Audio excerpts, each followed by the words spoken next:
Friends, स्वागत है आपका अपने YouTube channel Bhupendra sir classes में। क्लास 10th का ये दूसरा चैप्टर है बहुपद। ठीक है, ये एनसीईआरटी बुक है। बहुपद मतलब पॉलिनोमियल। ठीक है,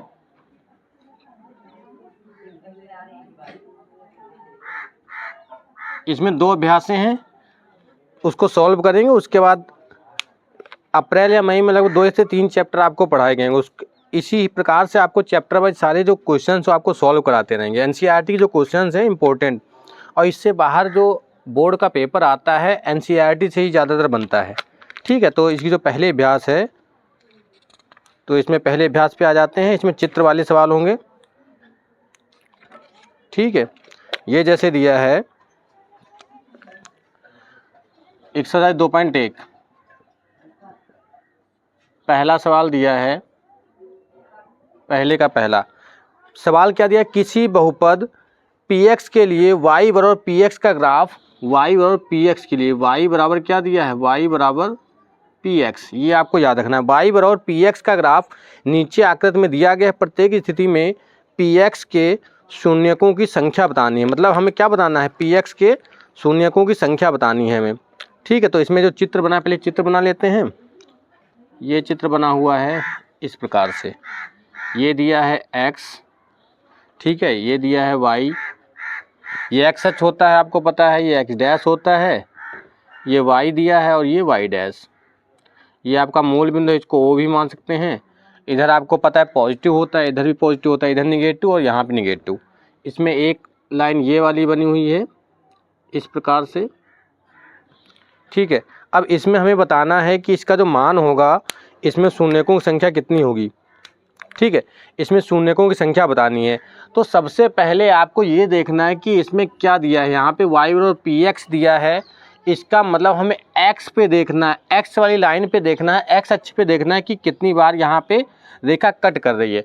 अगर यहाँ पे दिया होता x बराबर py, x बराबर कितना दिया होता, x बराबर दिया होता py, तो वहाँ पे हम y का मान देखते।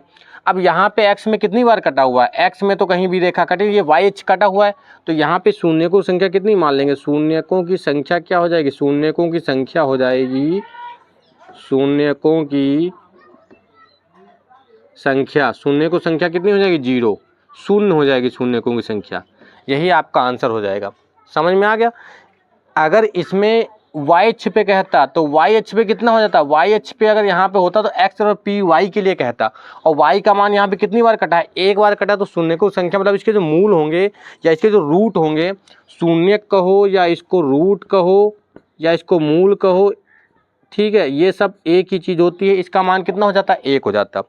ठीक, अगर यहाँ पे y के लिए कहता, आंसर चेक कर लेते हैं इसका। ठीक है, फिर अगले सवाल पे आते हैं। 2.1 का कोई शून्यक नहीं, कोई शून्यक नहीं या 0 शून्यक।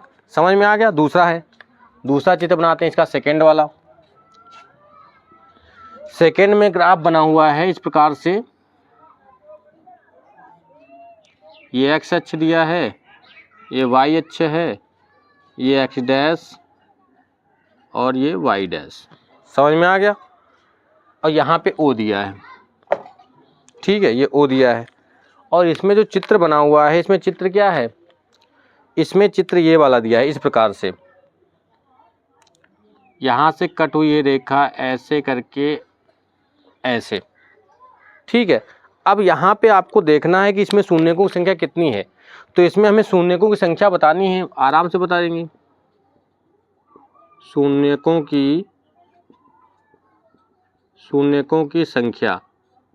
अब आपको देखना शून्यकों की संख्या यहाँ पे कितनी बार, यहाँ पे x अक्ष ये वाला है, x अक्ष कितनी बार कटा है, 1 बार। तो शून्यकों की संख्या कितनी हो गई, शून्यकों की संख्या 1 हो गई।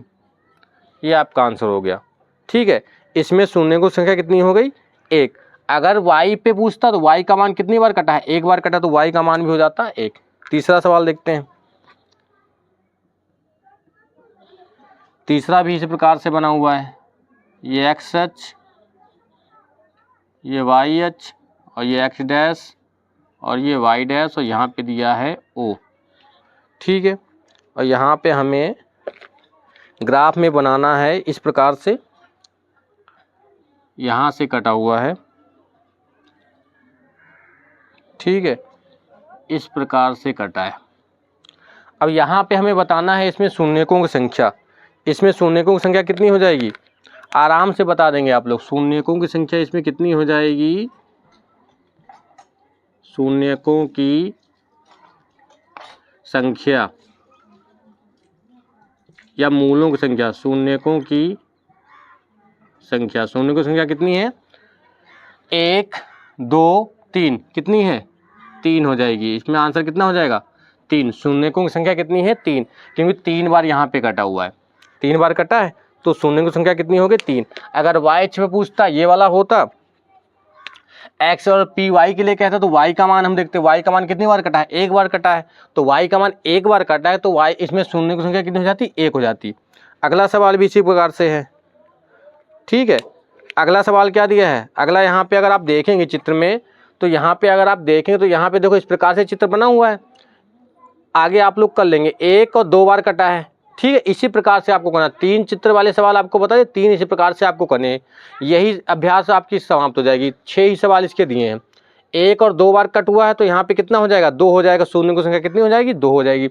इसमें देखेंगे 1 2 3 4, कितना दिया है, 4 दिया है इसमें, और इसमें 1 2 3, इसमें 3 दिया है। ठीक है, तो इसी प्रकार से आपको लगाना है। जैसे अगर इसका आंसर चेक करेंगे तो यही दिया होगा आपका कि पहले दिया होगा कोई शून्य नहीं, फिर 1, फिर 3, फिर 2, फिर 4, फिर 3। समझ में आ गया। इसी प्रकार से जैसे यहाँ पे अगर टच भी कर रहा है एक जगह, तो वहाँ पे एक शून्य हो जाएगा आपका, चाहे रेखा को एक्स अक्ष को कट करे या इसको क्या करे, स्पर्श करते हुए जाए, तो आपका एक शून्य हो जाएगा। ठीक है, इस प्रकार से आपको इसके आगे जो 3 सवाल हैं उसको अपने आप ऐसे कर लेना है। तो आपकी जो पहले अभ्यास है 2.1, तो आपकी 2.1 अभ्यास जो है वो समाप्त हो जाएगी। और इसके बाद 2.2 जो है उसमें अल्फा प्लस बीटा, अल्फा गुणा बीटा, मतलब मूलों का योगफल और मूलों का गुणनफल निकालना है, तो वो वाले आपको सवाल बताएंगे। ठीक है, तो पहले 2.1 ये आपकी समाप्त हो जाएगी, उसके बाद 2.2 आपको लगाना है।